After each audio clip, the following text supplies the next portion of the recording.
Hi, I'm Ben. Hi, I'm Claire. And we are Hi Jinx. And we are here My to voice try. just cracked. Oh, well done. It's been a long day, isn't it? Long day. I have done a lot of singing today and yesterday. And some gin drinking.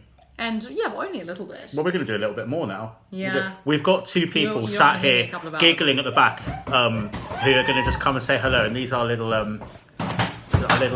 Oh my days! This is Theo, and this is Jay. And They are gin noobs. They are drinking the gin, so you don't have to. We've been giving them a little Gladly. Oh my days! Do you guys need to sit down? Yeah, we better hide. You're right. We'll So, go and hide in the back. Do we have to? We'll let Yeah. you do the job. You're the professionals. Do you want to Don't do hurt it? yourselves. Yeah. Careful on the way around. Oh my days! Right. So They are anyway, functioning as our assistants today. well, I don't know if they're functioning at all, but you know. But you know, now we've introduced them, you guys can giggle away like you have in every other video that we've done today, and it's absolutely fine. Yeah. We have this for you, and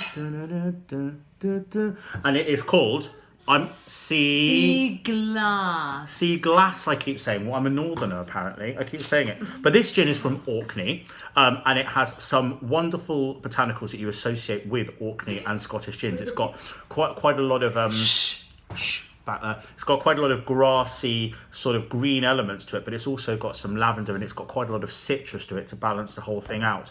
I love it. And some seaweed. Yeah. I love an Orkney gin. I because love just any think, gin with a bit of seaweed. I think the Orkney gins are just incredibly well made with a lot of love. You know, it's like the Orkney gins all feel like that they've been homemade in the same way that your nan made jam. Exactly. There's no jam that's quite like your nan made. and with a lot of attention. Yeah. And that's what I feel about an Orkney gin. So I don't think we're going to be disappointed here. Absolutely not. Have you got your shot glass? I do. Shot glass. Do I have my shot glass? I live in Essex. Of course, I've got a shot glass. Just while we're pouring this out, I came across this delight, courtesy of Artisan Drinks at the Greenwich Christmas Market. So that is how I purchased it. Hi, Artisan Drinks.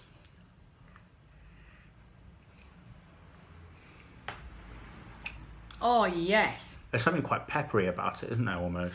Yeah. You get.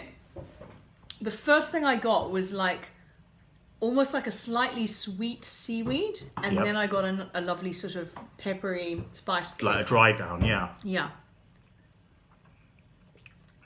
Yeah, seaweed spice. Yes. Yeah. And just the right amount of sweetness. It's really clever. Yeah.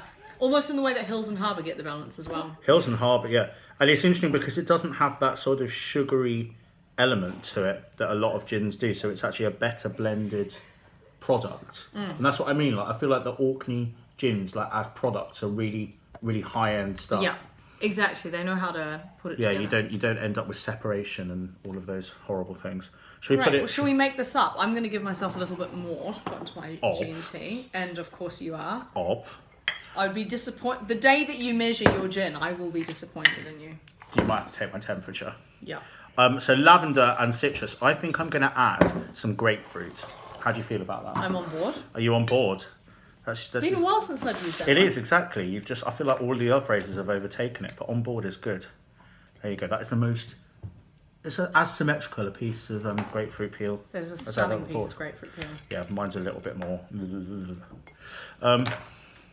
Cool. Oh my gosh! Like straight away, like the pepper like hits you in the nose more through the grapefruit being there.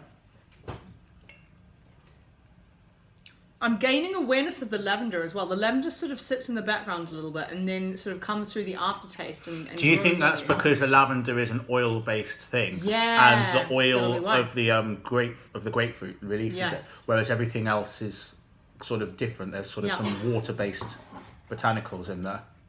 Calma. Yeah, so that's the oil has sort of balanced it all out. Yeah. Should we add some tonic? That is lovely. I would love to.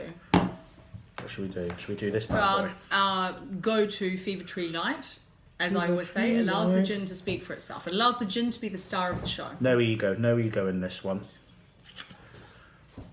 How's that for you? Say when? Perf. Always careful not to add too much tonic. You can always add more We say tonic. this every time. You can always add more. See, now you see some of the oils coming through. It's really interesting. Just it looks visually, it looks really, really, really nice, really appealing. See, I love that because now I'm getting like a more savoury seaweed and then the citrus.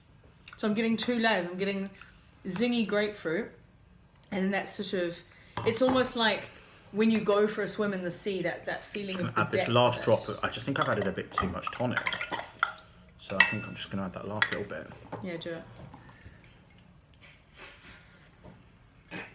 Oh my god, we have hecklers at the back. I think she's dead. What's clever about it is that it's incredibly smooth, and that's what I was saying about Orkney, is that it's an incredibly smooth gin that you don't get that sort of ginny, like aggressive sort of quality to it. It's incredibly well blended, and it allows the botanicals to be the star of the show rather than going, hey, I'm a gin, like me. Yeah. Which I really, really like.